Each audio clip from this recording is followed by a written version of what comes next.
What's up, ladies and gentlemen? Welcome back to another episode of the Tap In Podcast. This is your host, Hutch, and with me, as always, are Mateo and Julius.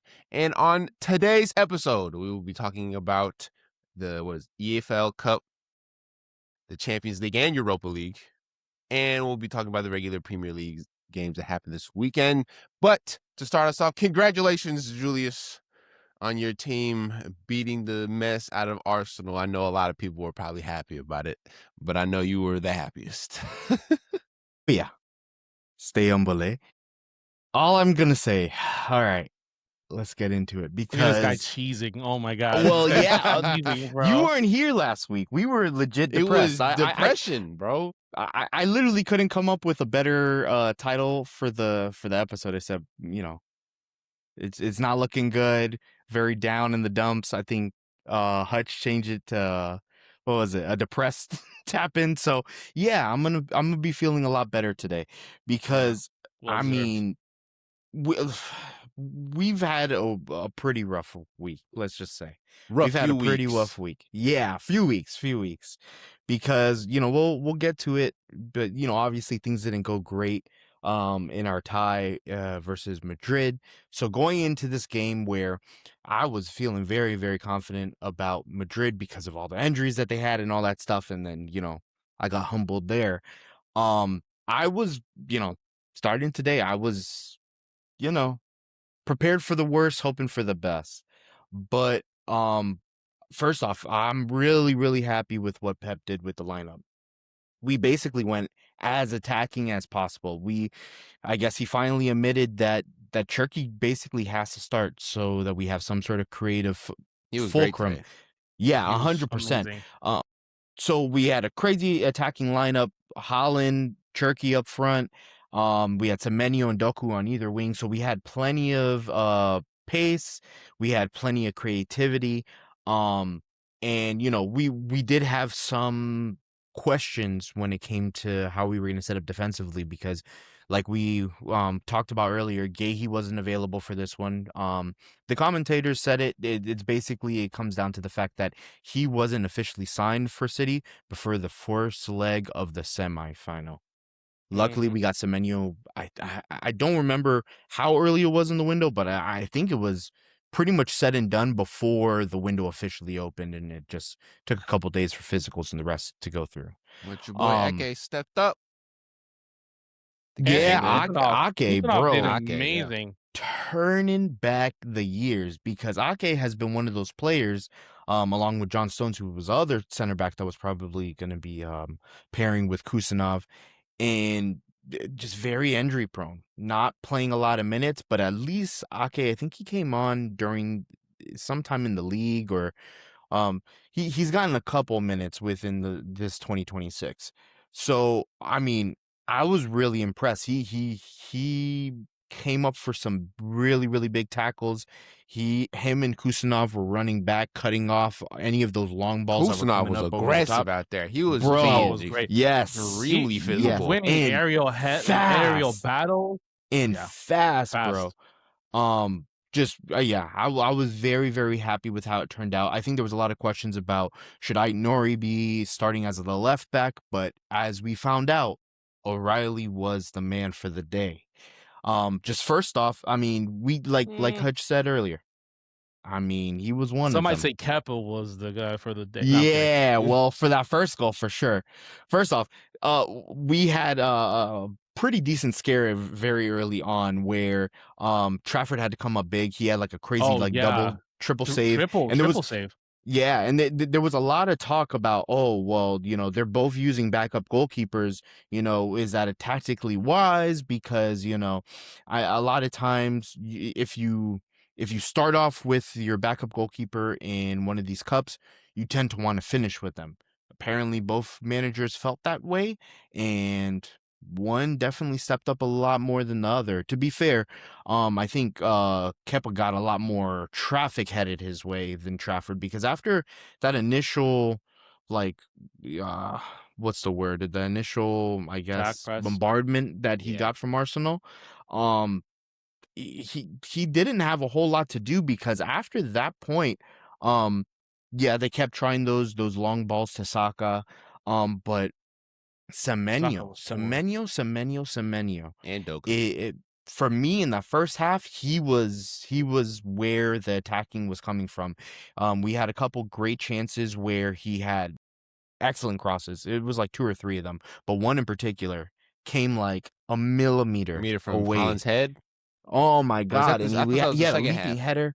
That might have been the first half. There was one in the first half as well. There like I said, there was like 2 or 3 really close. nice crosses from Semenyo. He And would've just unfortunately, gotta it just didn't touch happen. on it was going in. Yeah, 100%. And there was a lot of aggression from both sides. So what I did like, typically, you know, we've complained about refs a lot here.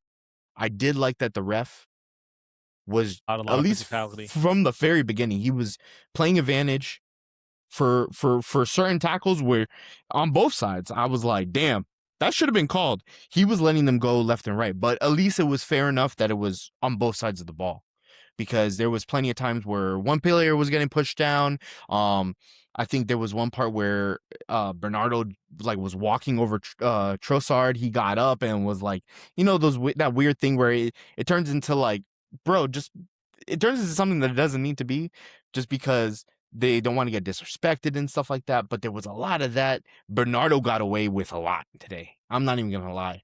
Bernardo was doing his best impression of Cucurella, where he pisses everybody off if you're not a fan of his team, because there was, I mean, he eventually did get a yellow card, but he probably should have got one a lot earlier, and quite He got possibly like 3 warnings. It was crazy. 100% before the I kind of like before the first one came how out. they allowed it to be a little bit more physical, and Yes, I feel like it really helped.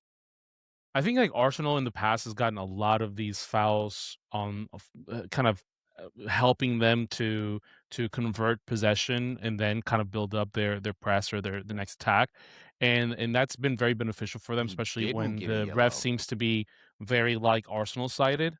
Um, and I really think that that's kind of been one of the small little variables that helped keep that momentum going for Man City, who was just like wave after wave of attack, made you that midfield was suffocating Arsenal any time that they had the possession.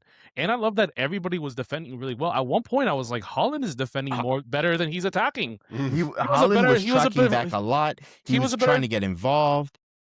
Yeah, his positioning was terrible kind of today, and he had 2 good opportunities that he just completely biffed. I feel like he was very, very isolated. I think because, like you were saying, how suffocating the midfield actually was. I think what was happening a lot, because Semenyo and Doku were supposed to be providing that width, and Turkey is supposed to be the number 10, right? Kind of just feeding balls in every direction. When the midfield was trying to press or trying to win the ball back or play out of, you know, a sticky situation, those 3 attackers right behind Holland all kind of dropped into the midfield to provide extra bodies so that Silva or Rodri weren't isolated. And, you know, Nico O'Reilly as well was hardly at left back. He did track back and make some decent defensive contributions, but obviously his best work was going forward. So I definitely think it did work out so that it was to Holland's almost detriment, because he was so isolated. But ultimately, I hear what you're saying, but there were a lot of moments where quality crosses, were being put into his position, and there was nobody there for him. He wasn't able to make those runs. He was doing these movements where instead of if he had a defender next to him, he would kind of tuck behind and hopefully I don't know if you remember seeing that where it was probably a smart idea to move in front of the defender so you were closer to I think Semenyo or maybe Turkey this time, but he slept behind. So when you had the cross, I forget who it was. The Arsenal defender was right there to I know counter what you're it. talking about. Yeah, Yes. yeah. There was one A lot of situation. moments where there were like Yeah. not very smart positioning movements. Yeah, I have that written down. Turkey played him in, and he was pretty much one-on-one with, I think it was Gabriel, and then he Yeah. started to try to like twist him up and just ended up getting caught out, and what was a great situation to even get him the ball in that situation where he had space to run,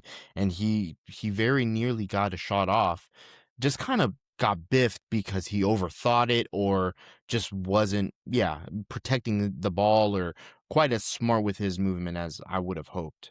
But I mean, I will say back to what you were saying as well about Arsenal.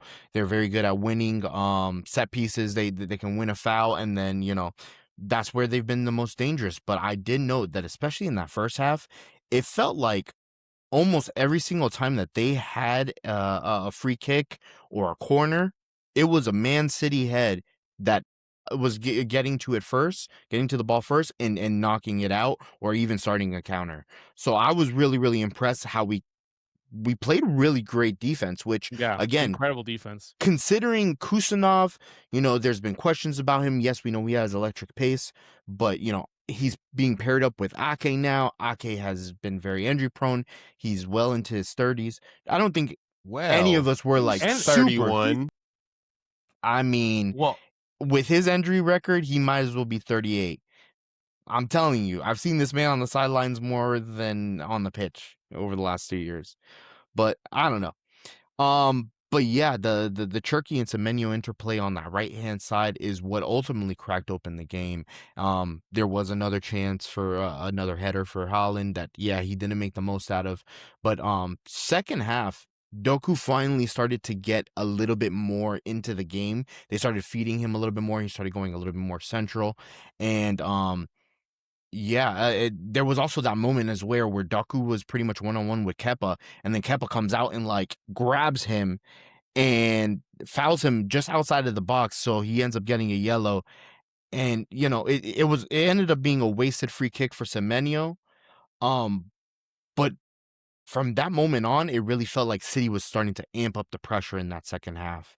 And I mean, it kept going on and on. Turkey eventually gets to the edge of the box, and he gets a cross off, and it goes right through Kepa's hands. I mean, it was a blunder. I don't see how we can see. I think it's nothing short of that. I don't know what he was thinking. No, not at all, because he literally gets hands to it, and then it just drops like behind him. And thank God that O'Reilly was alive in the box at that moment. He got down and kind of, manhandled Zubimendi to get his head to that ball. 2 headers. And just open the scoring. Yeah. And literally 5 minutes later, even better header than the second one. I think that one came off of a Nunez cross, but just again, and can you believe this kid just turned 21 literally yesterday? Turkey? I mean, O'Reilly? Nico O'Reilly. Yeah, O'Reilly. Yeah, And it was just it was better than I could have expected. And after that second goal went in, Arsenal really started to look a lot more deflated, and That's what they do. they didn't look at it beyond that point. Ake came up with a couple more great interceptions. He was tracking back. He was cutting out passes. Him and Nunez did great jobs. Really, I have to celebrate the whole back line, which we've talked about how immense Gahey was going to be. I thought without Gahey that they would struggle a lot more, but they were fantastic. And as the game progressed into the last like 10 minutes or so, Calafiori had a great chance, but all in all, Arsenal looked really, really frustrated. A lot of loose passes. Madueke has been a spark for them throughout a lot of this season, but a lot of loose passes that just would either go out of play or go straight to a City player. Gabriel Jesus had a great opportunity right at the end where again it came off the woodwork, but all in all, it wasn't enough. And we were talking about how it could be a momentum swinger. I think this is definitely, I'm not saying that they're going to crumble from here on out. It's possible, but I think mentally this is going to stick with them. But ultimately, what needs to happen is we need to replicate some of this in the league in like next week or the week after or something like that. Immediately. Yeah. So, but we're going into an international break, and then it'll be the FA Cup. But that's true. You guys you guys will face off again in my. No, we face off after that. Well, yeah. But yeah, that's what I got. No, it Couldn't was be a more great game. happy. Yeah, absolutely. Turkey disrespecting the hell out of the. Oh, I mean, buddy. The that was kick-ups or harsh. whatever? Playing the Yeah. keepy uppies, and Oh man, White clattered him slaughtered after him. that. Yeah, But he was fuck like, him, because I I saw loved seeing Turkey doing that sort of like he was feeling disrespectful shit. himself. He was Yeah, he was in 100%. control. Turkey's so I'm so I love he's gonna be Turkey. a legend for you guys. He really is. He really is. Another really, really young talent that, yeah, I'm hoping that can just get better and better in the city side, and hopefully become, step into the shoes that were left by the Kevin De Bruyne, and Damn, that dude. Foden are still not doing. I'm looking at this FA Cup, and if you guys beat Liverpool, you will have to play Arsenal again. And I swear, but you guys as well have played Arsenal so many times this year already. It's insane the amount of times you guys had to play. You guys being City? Both of you guys. You played them like 4 times. Yeah. Chelsea did. 3 times. Don't you guys have to play them again? No, twice in the league. We have and twice in the EFL. Once earlier this. Oh no, yeah, we've no, already 4, done 4 because you had to we've play already done twice 4. for the Yeah, Okay. I forgot about that. It's like us in Newcastle, where we've played each other like 4 or 5 times already. I think it's been 5 times. Yeah. Yeah, and it might happen again. So who knows? Yeah, Man City. Are they out of the They're FA out. Cup? Yeah. Okay, all right. So then No, we wait. don't. Out of the FA Cup? I actually don't know. FA Cup, they're out of it. Newcastle's out of it. Okay. I think. So at least we're done for now.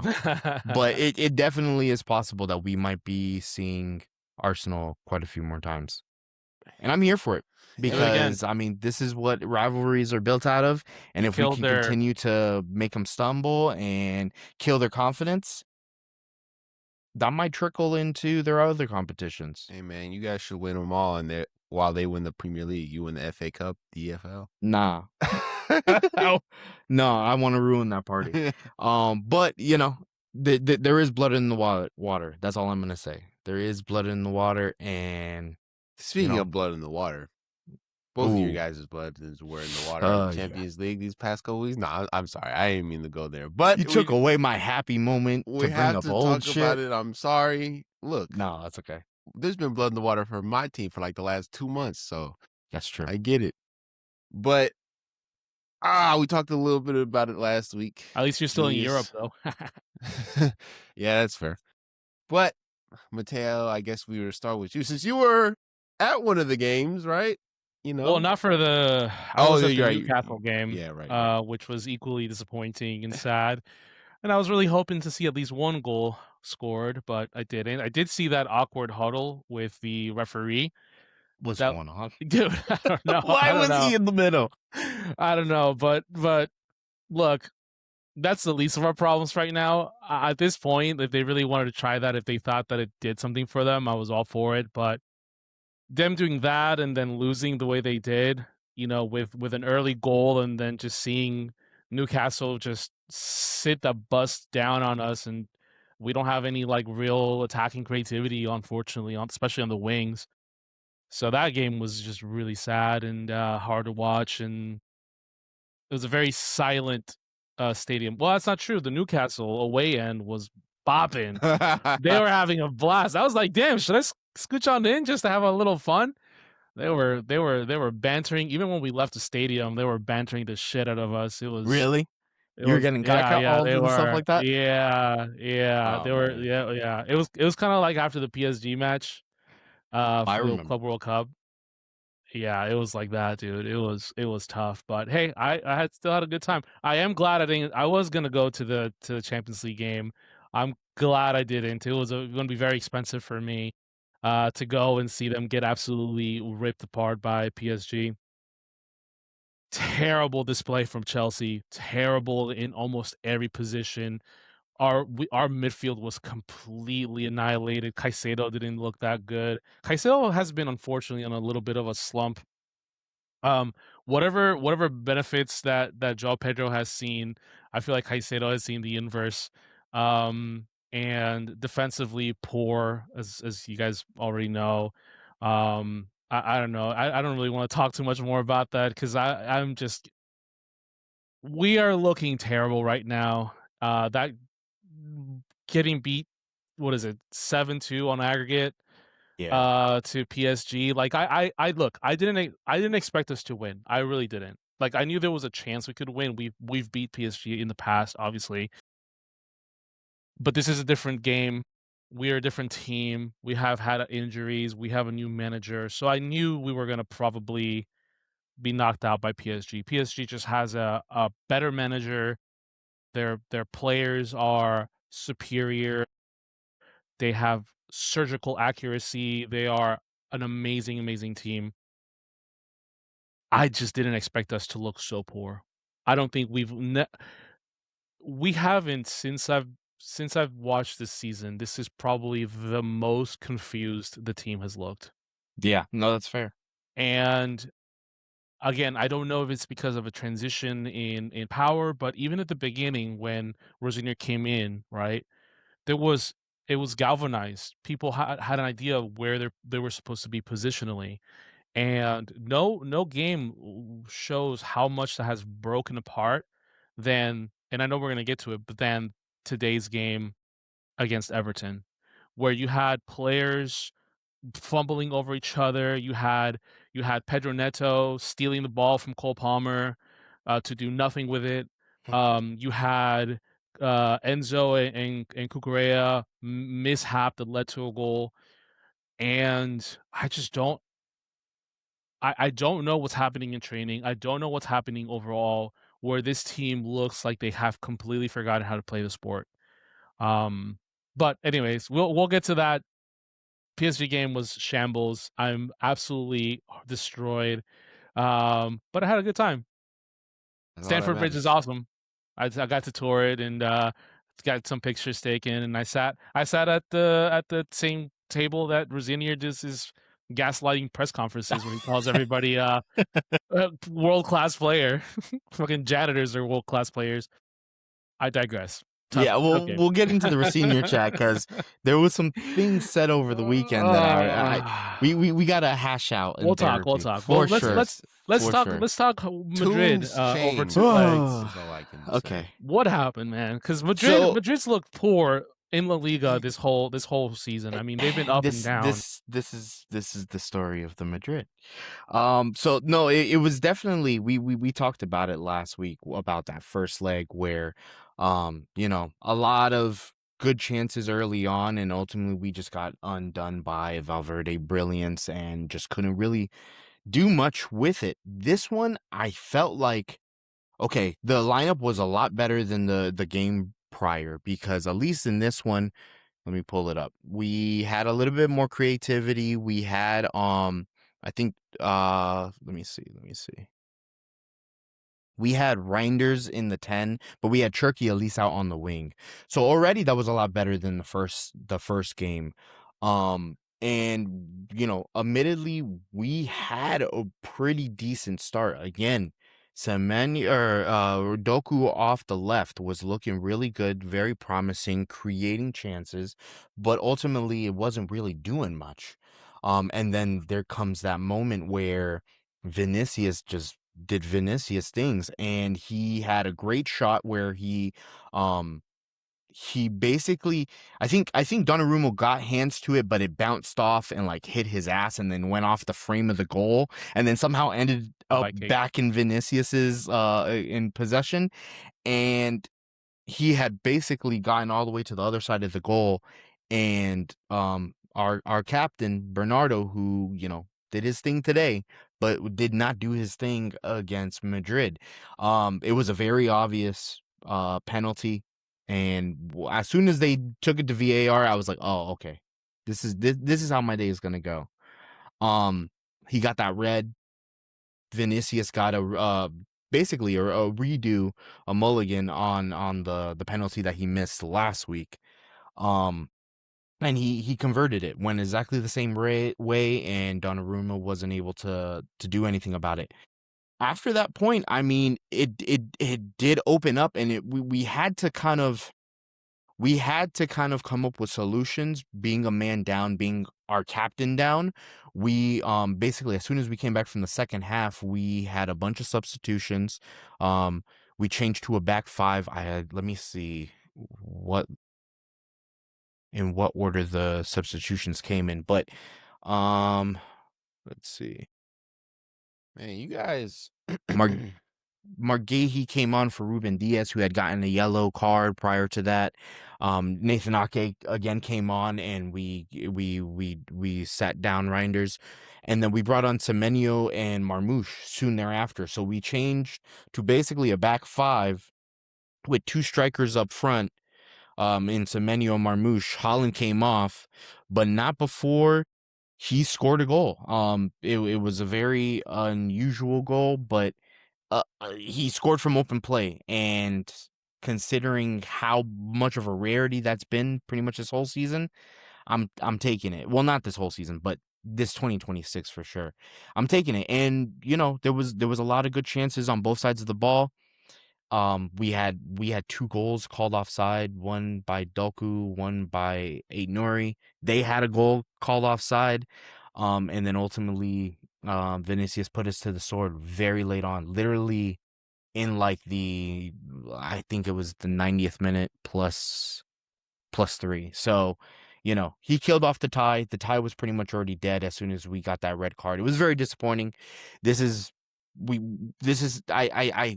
I listened to something the other day that said in the last 4 years, they've eliminated us 3 times. The only time that we eliminated them was when we won the treble. So this is not anything new. It's very disappointing because, like I said, I was feeling very confident about this tie, considering how many injuries they had. But after that freaking mountain that was built against us in the first leg, it was just too much to come back from. And ultimately, now we just got to focus on the cups and in the league. Yep. Is the Premier League the Farmers League? And that's another thing that I've seen a million times where people are talking about, oh, yeah, the Prem is the strongest league. The Prem is the strongest league. But in more than one podcast and, from former players, they made a very compelling case that maybe we have the most competitive league, but do we have the most top-end talent? Maybe not. Those super teams in Europe, like a Madrid, a Barcelona, which they went off, a PSG, they have those world-class talents that are a lot more clinical. So, Like while the Eiffel Tower, it's shaped like this, where the very, very, very greatest teams are incredibly great, but then the rest of them aren't so great. I totally agree with that. I think Premier League is the most competitive, where I think like mid-level teams could do very, very well in any one of these other leagues. But Barcelona right now looks incredible. I'm not sorry, Bayern Munich, excuse me. Barcelona looks good too, and but Barca. Bayern Munich looks incredible. Real Madrid looked kind of bad at the midway through the season, losing to some weaker La Liga teams. Apparently, they're fantastic too. I guess Vinny and Mbappe, etc. Like you can't really playing for that contract. Right. PSG, of course. Like there's a lot of talent in those teams, but I guess the rest of it is not. But hey, there's still 2 teams. I mean, 2 teams are still in the Champions League. Yep. And I think only Liverpool La did the Liga job. has the same amount. So, No. La Liga has all 3 Oh, of them. sorry, you're right. 3, yeah, Atletico Because Madrid. Atletico did their job against Yeah, you're right. Tottenham, Tottenham. despite Tottenham winning, but they Mhm. they showed up big in the first Right. leg. So hey, But maybe they're the top league now. maybe. And to be fair, I think this season in the Premier League, and you tell me, it's been kind of a poor season overall. I mean, some of the bigger teams have really struggled. Liverpool doesn't look anything like what they did last season. There's no standout players, it feels like.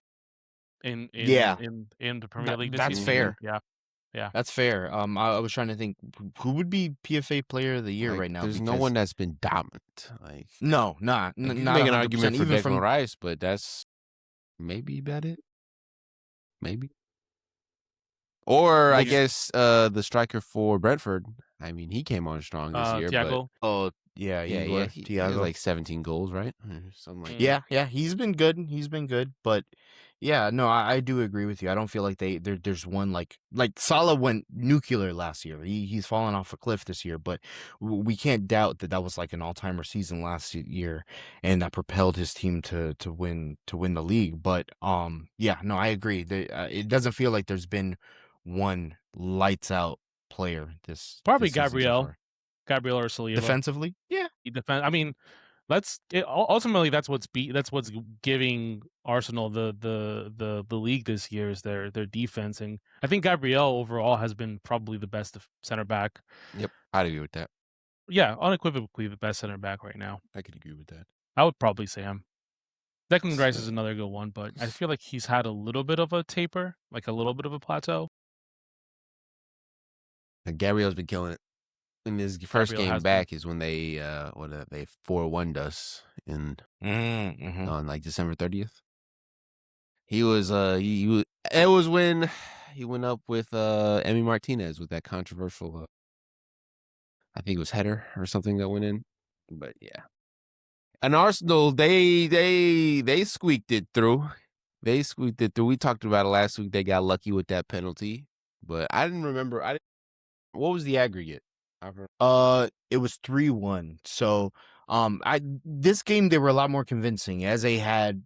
I'm sure if you've seen any content from Arsenal people, especially going into this week, he had like pretty much a worldie. It was a great goal. Mm-hmm. He kind of gets it on the half volley. Yeah, he hits him with one of these, and Jesus came through in a big way, and he rocketed it into the net. And then Rice came on later on in the game and sealed up all 3 points. Well, and now they have to play Sporting CP, who, much to my dismay, absolutely hammered Bodo Glimt in a game that I couldn't believe what I was watching. I was at work like, yo, what? You're up 3. What's going on? I'd have parked the bus immediately. It was like, I don't even have to score. I just have to make sure that you don't score more than 3 goals in one game and they score 5? Heartbreaking. You gotta be shitting me. If I'm a Bodo Glimt fan, I'm sad as hell and mad as hell because it's like, how? I mean, you could be happy because you didn't expect them to get that far. If I was a Bodo Glimt fan, I would have probably it would have been bittersweet because there's no way that I would have expected them to make it to There's no way I would have expected them to get there, but now that you are there and you're up 3 goals, there's no way you should lose that lead. No, you're right.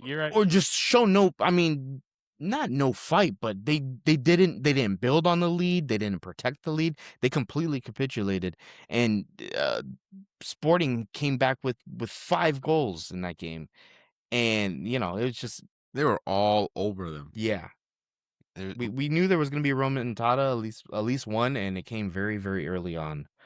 Remolachas. Yeah. So that was a sad time. Yeah, looking at the bracket now, who do we have going all the way? PSG versus Liverpool. It's going to be who's PSG. Your team? I think putting my objectivity hat on. Okay. I think you have to have Arsenal in the final. I don't know. You think so? Except for Barcelona. Barcelona is going to give them problems. The high line is a problem, though. Playing I don't think so. Hold on a second. You guys have to remember that the first leg against Newcastle, Barcelona looked weak. Barcelona has had it was 1-1. Has had, but no, that 1-1 was given to them because it was a shoddy penalty at the very end. That's true. Barcelona has some games where they look incredible, and then they'll have some games where they don't look good at all. They have to go through Atletico Madrid, who almost beat Real Madrid today. Mm-hmm. They're not looking bad. I'm not gonna lie to you. Not at Atletico all. Madrid is looking pretty fierce. I could easily see it being Arsenal versus Atletico Madrid for the semis. And they're very similar teams, but I feel like Atletico Madrid has a better attacking creativity. I think so. So I could easily see that being where they end, personally. Yeah, I mean, listen. If you can just guarantee me that Arsenal are going to get knocked out and that Real Madrid are going to be knocked out, I'm going to be happy. But I do agree with you. I think Atletico, since what is his name, Adamola Lookman, has come on to their team, I feel like he's unlocked something in that attack because they've been very free flowing. I mean, it was kind of like a battle against Tottenham, especially that first leg. They smashed them, and then it was a little bit more balanced in the second leg. But I do agree with you. I think Barcelona are very exciting, but we saw something very similar to this last year. But ultimately, there was like a chaos game between them and Inter, and their defense just came up short. So it could happen again. But I'm hoping one of the Spanish teams can stop Arsenal because I think they're gonna walk over Sporting. I think so. We can all hope, but Arsenal's a defensive juggernaut if you've ever For seen sure. one. So it'll be Bayern Munich for the win. Seriously, I think on the left side it's going to be Bayern Munich. On the right side, it could be any of the three teams that we said, except for Sporting. Should have been Bodo Glimt. Should have been Bodo Glimt, yeah. In Bodo we trust. Bodo Glimt could have made it all the way. But listen, we've been losers in Europe. James, you haven't been. What happened? Hey, man. Lille? Talk to me. Did you guys see the crazy pass from Emi Martinez? Oh my gosh, what a pass. It was, I think Lille had put a shot on goal. Emi Martinez saved it. Immediately gets up and is looking down to pass it. He side kicks it like 60 yards down the field, and it just drops into Jadon Sancho's lap, right at his feet, and he takes it into the box, and then he passes it over to a newly subbed in John McGinn, who taps it in the opposite side of the goal for his first goal back, which was a good welcome back from the captain, I'd say.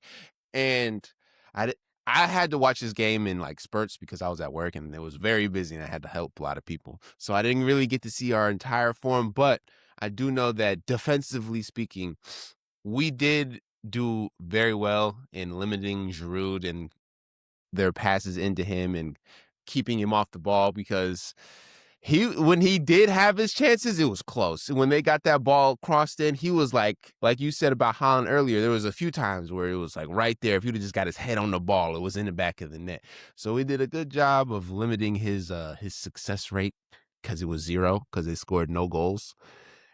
So our defense, I think, was the underrated part of us beating Lille twice, because they didn't score a single goal in both games. So I'm pretty proud of that. It was commanding.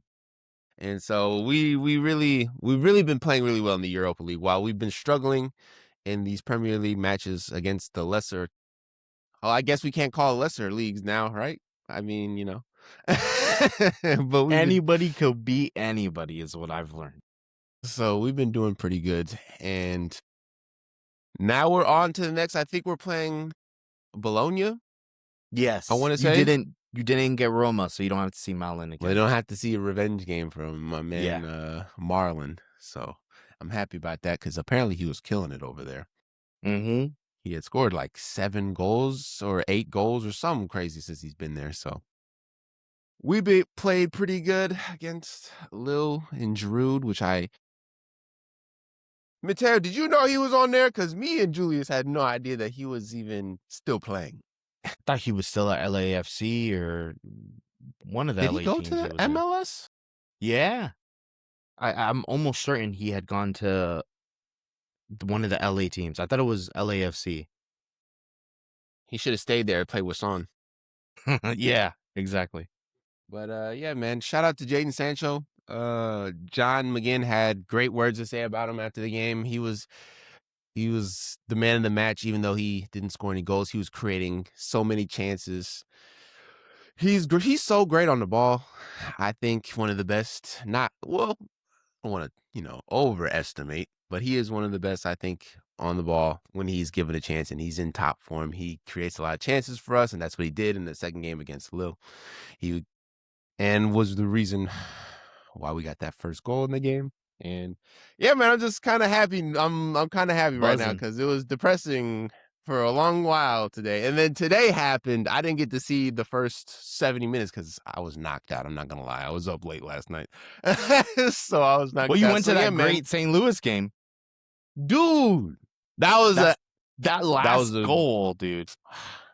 We didn't see it. Oh no, you left?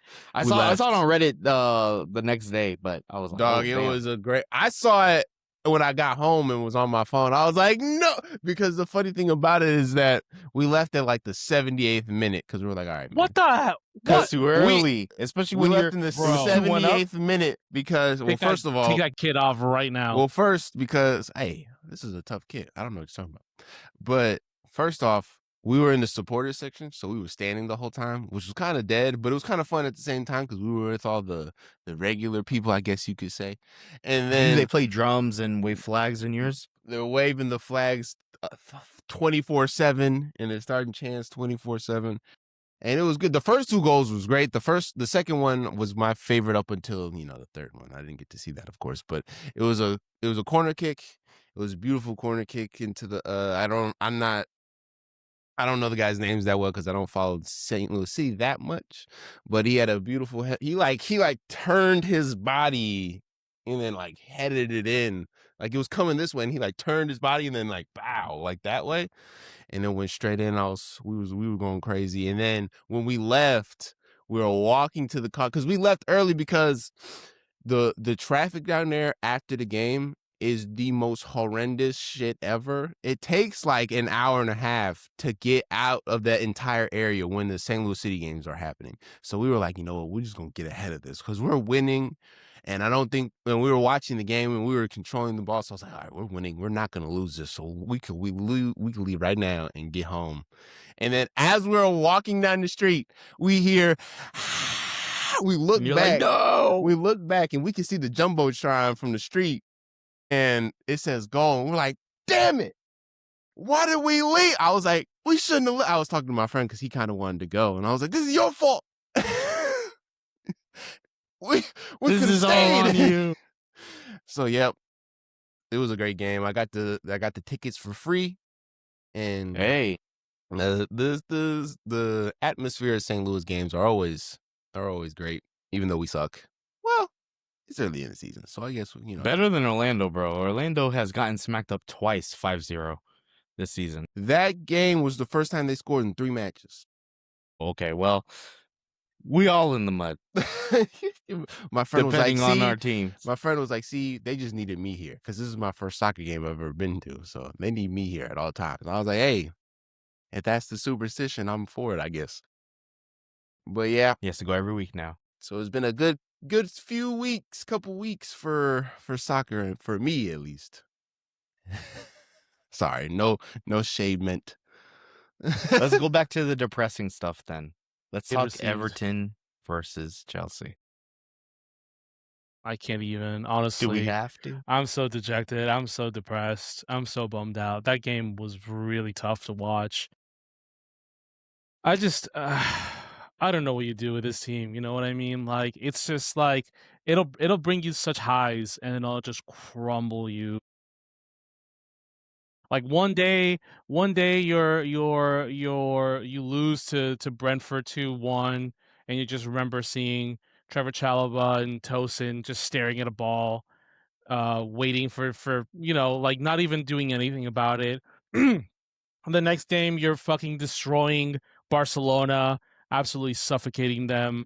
Then the next day it's this and that. It's just nonstop. Like there's a lot of talent on this team, but there's almost equally just the most shambolic trash players that you could imagine. But here's the problem with this Everton game, man. All of our best players were there, and it was that's not true. We had Trevor Chalobah was out for an injury, but and then James obviously is also out for an injury. But aside from that, everybody else was very strong. And we just do it to ourselves, man. Just lazy defending from Fofana on that first goal. That just like honestly, I feel like enamel's missing from my teeth from how hard I was gritting out of anger. The second one was just like a pathetic attempt at defending a goal from Robert Sanchez, where Honestly, like, I've seen him do way better than that. I've seen him get down to the ground so fast. To see him do that, to see him just going backwards, all this Didn't he get progress he's had this nutmegged? year, It went he got between his nutmegged. legs, It right? was his legs, yeah. Pathetic, Tough pathetic, to sad. watch. And then the third one was, Caicedo was in right back, I forget who it was, just kind of got right past him and hit it on the Beto. on the bet. No, the third No, one and wasn't die. Beto. And And die. I'm die. That's sorry. right. Yeah, Beto for the brace and die for the third one. Oh, Again, Beto. just bad defending, like just passing. Like we obviously to score the first goal, and rightfully so, they're gonna park the bus. That makes a lot of sense. Everybody was all over the place. There was no like tactics that were tangible. I saw people running over each other. I saw Pedro Neto steal the ball from Cole Palmer. Just wayward passes, no movement, no fluidity, no width. Right? We had Gusto on the right holding our width. Gusto's not a winger. He's just not. He's there for overlaps. You can overlap a winger with him, but you can't have him be your proper winger because he can cross, but he's not going to score. He's not going to show. He's not going to shoot. He's going to constantly look for somebody to shoot. He's not going to shoot. Cole Palmer wants to play the 10. Play him in the 10. Enzo, put him in the midfield. Cole Palmer is going to keep drifting to the left, and we're going to have this overload that usually works in the center. But when it doesn't work because you have a low block, then you got to try something else. And man, pathetic on that game, pathetic in the last PSG game, pathetic in the Newcastle game. Oh, how pathetic on the second half of the tides PSG. have turned, man. I swear to you, a few weeks ago, we were like, man, Rosinior's got these guys playing different. Mm-hmm. I don't know what he's doing. I don't know what he's doing, no, but he you're got wrong. these You're not guys wrong. and now it's 2 weeks later. It's like, yo, this guy sucks. Yeah, you're not wrong. And look, I'm gonna admit that I'm very sensitive about it. I'm very not sensitive, I get it. emotional. I'm very emotional right now because I think this is the first time in like almost 30 years that Chelsea's had 4 losses in a row, like straight losses in a row. You have 4 Is that Oh, I true? guess you count the Champions League. 1993. No way. Last 4 time, losses in a row? That's not 4 even, losses I in mean, a that's row. bad, but that's not like something Look, ridiculous. Yeah, I don't all I'm think it's that saying, It's been all I'm 30 saying, years? I think we 1993. just lost like 3 or 4 in a row ourselves. Yeah, exactly. See? But what I mean is like it's all of this planning, all of these promises from the new ownership, all of these transitions, all of these players that are supposed to be older now, right? Like why are we breaking records in the opposite direction? Okay. You see what I'm saying? I mean, you guys are a fairly young team, though. I will say, and look, a fairly young manager. What wasn't him being He's a like blue 40. coat guy, but for a manager, he's really No, young. I know. He stopped playing like 4 years ago or 5 years Yeah. ago. Oh, okay. There you go. Yeah. I mean, when he first came on, we talked about how he's gonna be a company. Well, I was saying he's gonna be a company man. He might actually get the time, but he's gonna need time because yes, I feel like maybe Enzo. I think Enzo is a very good tournament manager, clearly, because he managed Enzo Maresca. I'm sorry. I think he managed the Club World Cup really, really good. So obviously, it's going to be different having Rosenior come in, Rosenior being less experienced, but being a little bit more of a yes man, not over asking for in the transfer market and maybe just towing the company line. But wasn't this gonna have to be a project regardless? It wasn't gonna happen overnight. Were we saying lulled into a Rosenior? fault? Yeah, Rosenior. Rosenior, but it can't be that every time you get a new coach that the project goes back to square one, right? Otherwise, you're just constantly going to be at square one, right? You're supposed to see gradual growth, players getting better, and I think we did see you were that, no? We Because we had a new manager bounce. You guys were killing it they're in the knocking beginning. on our door for the longest time. Yeah, I and hear you. then I think Arsenal knocked your confidence with the EFL Cup, and then it didn't work out again in the league against them. and then we started to see a little bit more stumbles. But I You're think before seeing that too point, many. No. So Rosier himself mentioned this. Rosier has been doing a lot of. He's been trying to instill his way of playing gradually, which I understand. Like that's what he wants to do, right? He eventually wants to get to a point where it's his vision on this team. But he said he started off with a lot of the same tactics and mentalities as Maresca. And I think he should have maintained that because you really are expecting a team of players, a lot of them who are just not that good. I'm sorry, it's just true. To take on a new school of tactics in the middle of an EFL Cup, in the middle of an FA Cup, in the middle of a Champions League Cup, you're really going to change this whole mindset that Maresca had drilled into them that he was relatively successful with, rather than just wait till the summer. Wait till the summer. Why are you swapping goalies in the Champions League for the early doors? I For mean, Jorgensen, who hasn't been good but even neither during the has Maresca Sanchez times. really. But that's not true. We keep saying this, but it's not true. He has gotten a lot better. His distribution got a lot better. He had an assist goal not a few months ago where he passed it, I think, to Joao Pedro, and Joao Pedro lopped it over, I forget who it was, and scored it.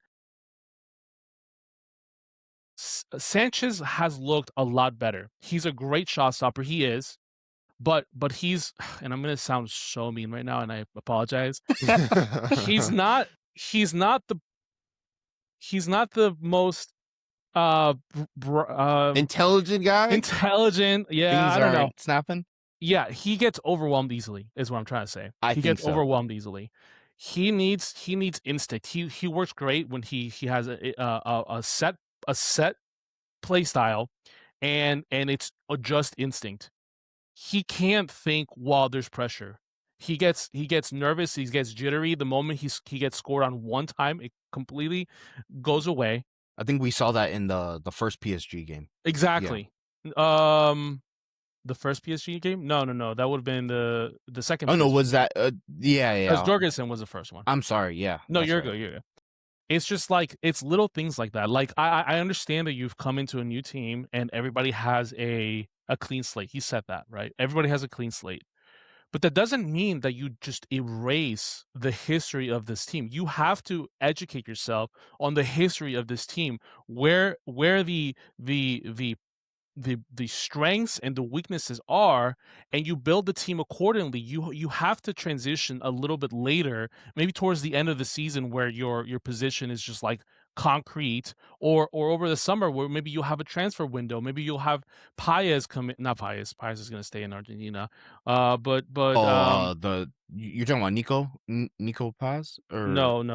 Kendry Paez. He's not. That's not what I'm talking about. I'm talking about Mike. The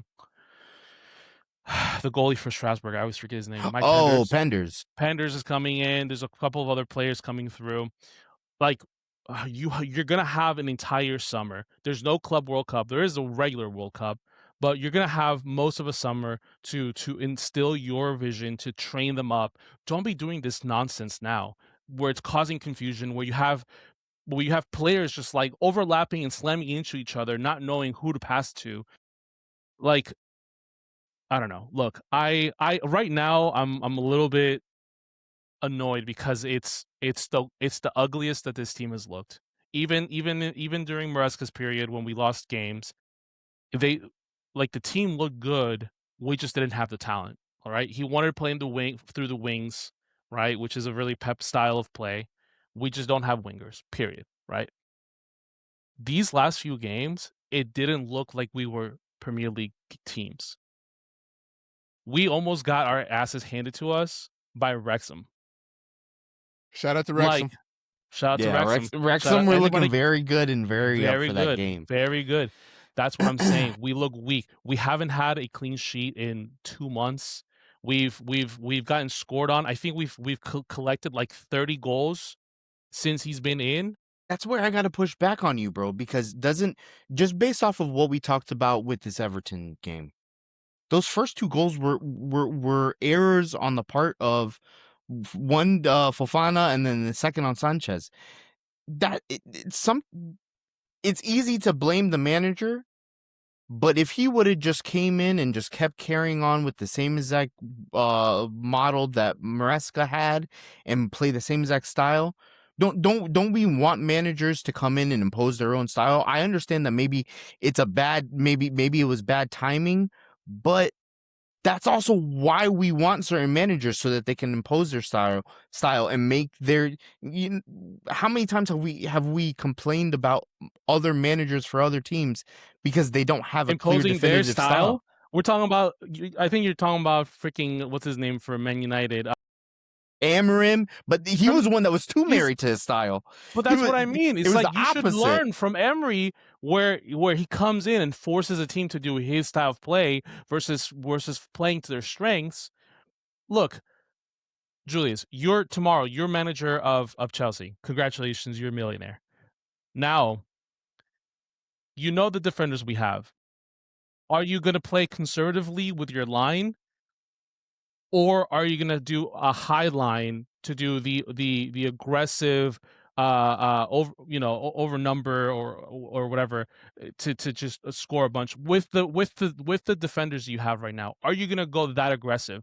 Fofana doesn't have pace. It depends on the profiles I have, but that's another this is problem. The profile that you have right now. That's another problem that Rosinha has. He doesn't have to. If it's not a red card, it's an injury, or the back line is chopping and changing so much, and half the times it's coming down to stupid moments from Tosin. Fofana being an idiot in this game. Like, there's a lot of moments. And you were just saying, oh man, we missed Chalobah today. But for a while, Chalobah wasn't all that. He's been one of your better defenders this year. He has. But it also comes down to the fact that certain players are not at the level. They're not good enough, or they're just making stupid bonehead mistakes. Sanchez, namely. Yes, he has improved remarkably from where he was last season. Don't get me wrong. I don't think Sanchez he cannot be the number 1 goalie starting next summer. No, he cannot. Even if it's Penders, just give him a chance. But even though Penders is 22 years old or what have you. Who cares? Because we've seen enough from this guy that Jorgensen needs to go. Level. Sanchez needs to maybe as a backup goalie.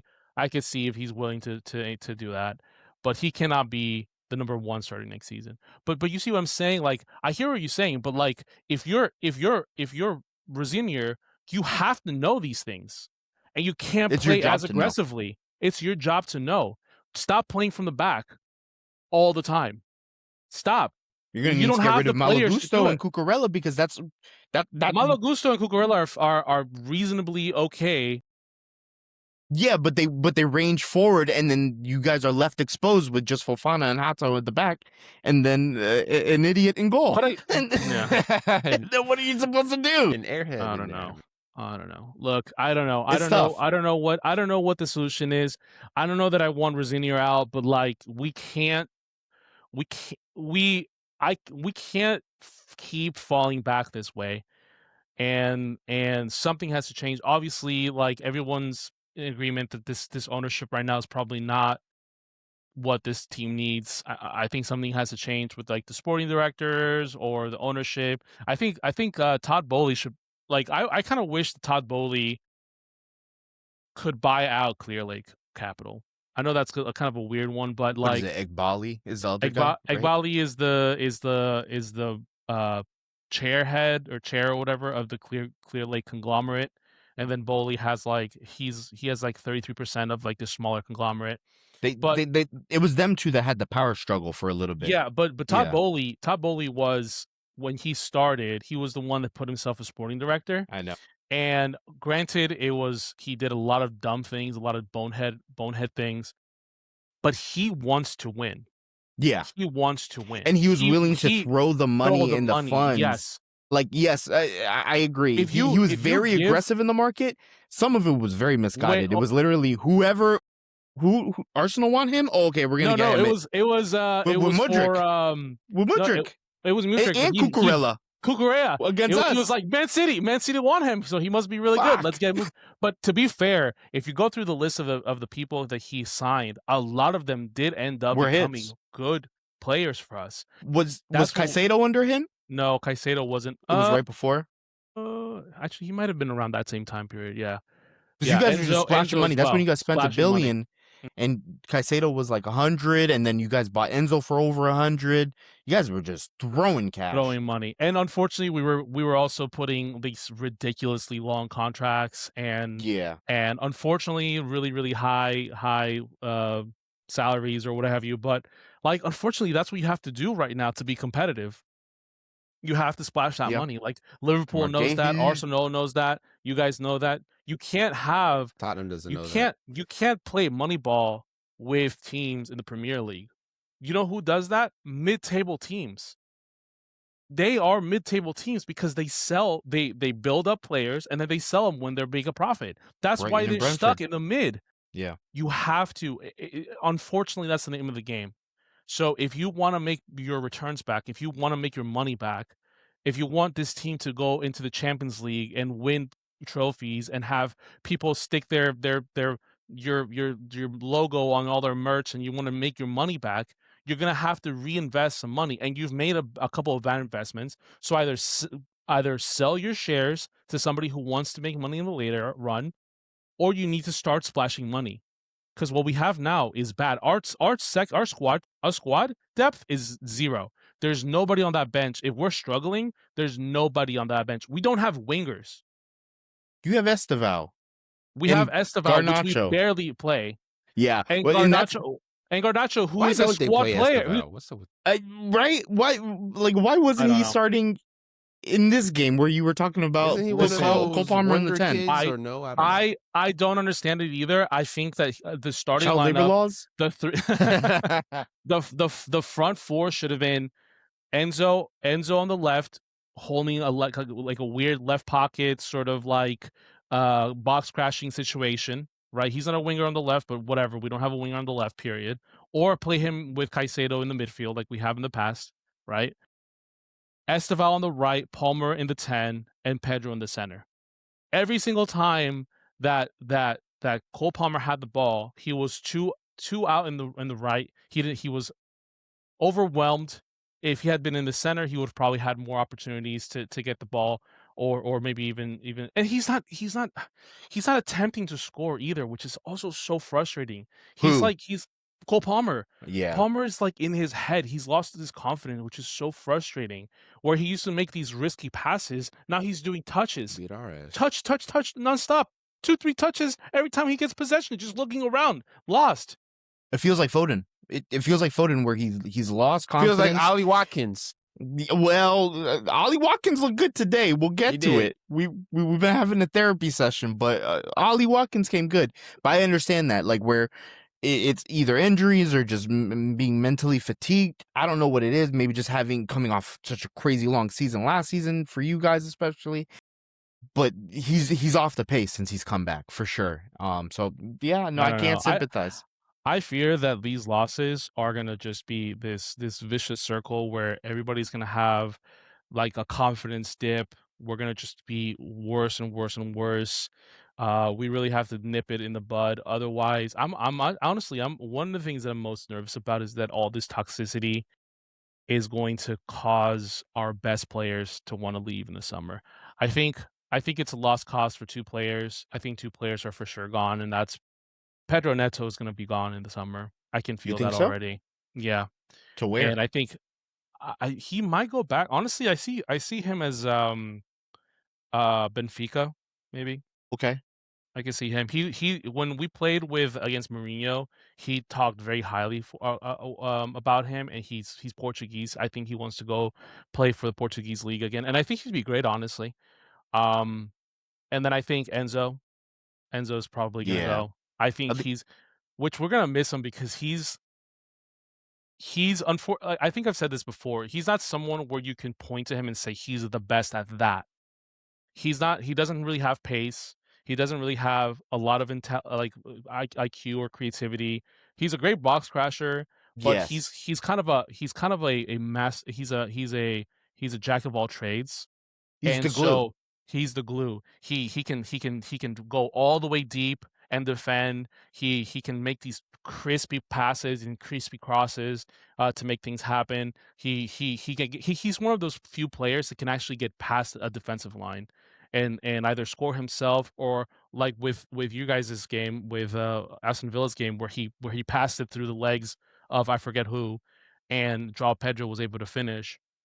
Like, he's that kind of a player that when he's gone, we're gonna sorely miss, and I think he's gonna.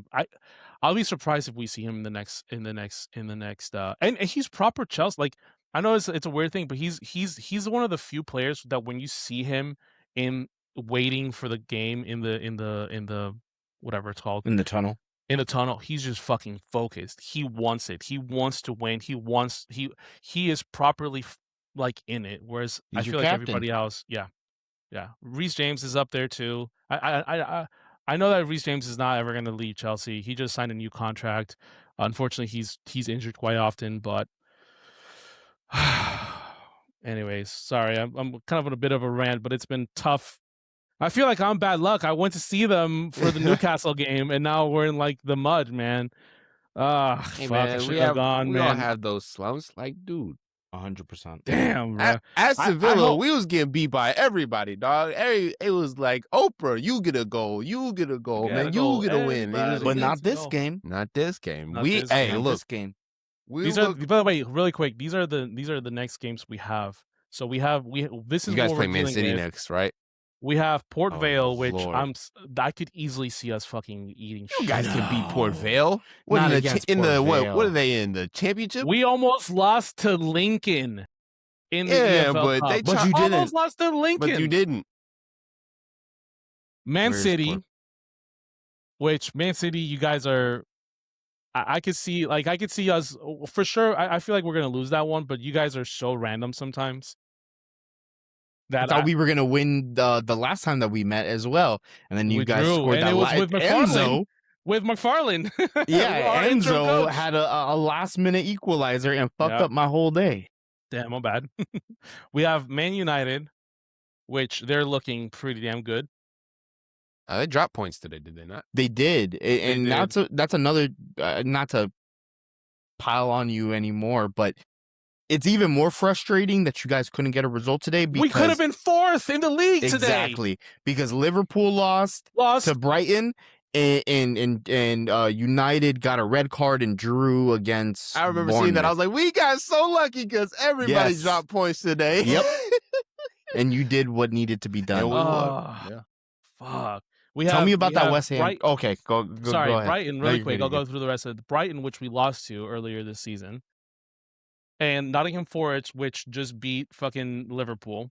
I'm sorry, Tottenham. Yeah, 3-0. Tottenham, they're gonna get relegated, bro. Swear to God, Tottenham's If the it worst wasn't, team if I've it ever wasn't seen. for could Aston do it. Villa, if it wasn't for you guys, for you guys could have put him in the relegation zone today. Nah, You could make it happen on the final day of the season. On the final day of the season, we'll see. And then Liverpool, and then Tottenham, which Tottenham is like, I don't know what's going on with them, but Liverpool, I don't know, maybe, but that's away at Liverpool. All the other ones are home games, which honestly, the home games are probably worse. We have a worse home record than we do away, because our home field is awful, bro. The energy at Stamford Bridge right now was horrific. Yeah, you were telling us. Quiet, church mouse. It's tough. They were booing everybody nonstop, bro. Like, that's the other thing is we can blame everyone here, the sporting directors, the owners, but there's a 12th man on the field, and that's the fans. And if the fans are out there with judgment, with silent judgment, with booing, with sarcasm, these are young players. These are impressionable players. They're gonna take on that same level of anxiety and like despair that you're giving. The atmosphere has to change. Stamford Bridge has to become like a place where people are fearing to go. Otherwise, you're gonna give up that home field advantage. Tough, man. But alas, I He gets off his pulpit. I get it off my pulpit. I promise. I hope next week I'm a little happier and I can sit back and just be like, yum, yum, yum, yum, yum. Don't worry, man. I've been there. Except for today. Yes, sir. Because we played fantastic. I only was able to catch the last 25 minutes, but I watched the highlights. We were all over them. We were creating so many chances. We had 23 shots on goal. Who was it? John McGinn got his second goal since being back. I think it was I don't think it was a corner or something. I'm pretty sure, or like we passed it in off the corner, and I think Morgan Rogers found him in the middle of the field, and he just from outside the box put it in the back of the net. It was a beautiful goal. And then Ollie Watkins, the drought is over and done with. I think we're on the counter, or we were on the counter. Oh, Nana got a good steal, passed it up to Morgan Rogers. Morgan Rogers pushed the ball up the field into the box, took a shot, ricocheted off of the goalkeeper's hands, which he should have caught. If I'm being quite honest, he did not hit hard enough for him to not be able to catch it, but he just glanced off his gloves right in front of Ollie Watkins, who battled past the center back and just knocked it in with a sliding kick. And I love that for him. He hasn't been looking very confident these past few weeks. And, you know, he was fighting all day today from what I could see on the highlights. And when I was watching, I think he took like 5 shots, or we were so close on a bunch of, we were just in the box. Onana had a header that was barely missed. We were just offensively, we were just putting it on them. We were just putting the pressure on them, and they couldn't handle it. And you were pressing the hell out of him. It was sustained pressure pretty much throughout the whole thing. There was a couple moments, I'm telling you, that Mavropanos guy. He was the bright spot. He was having a good game. He was great defensively. He had one off the line against you guys.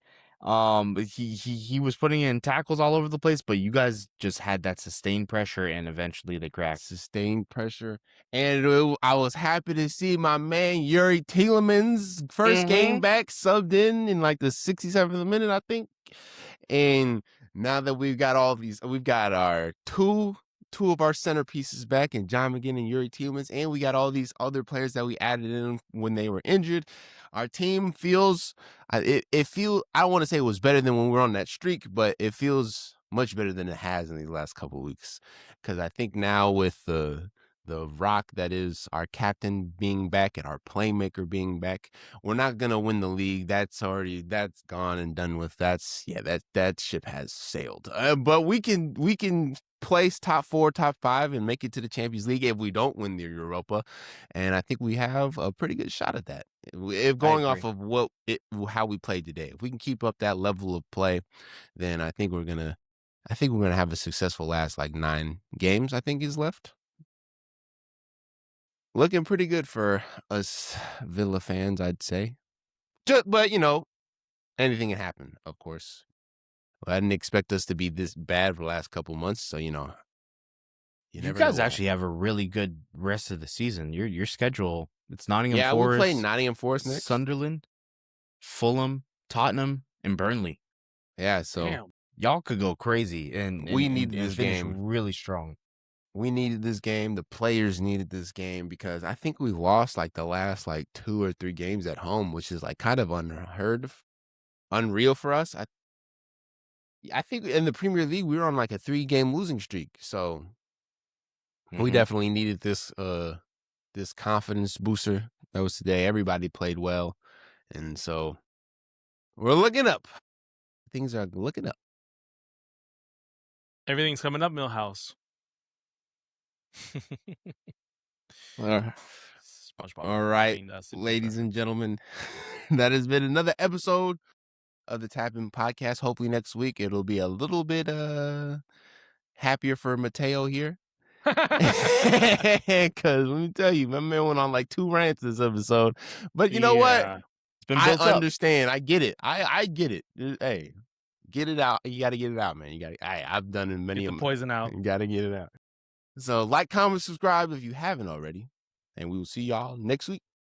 Peace out.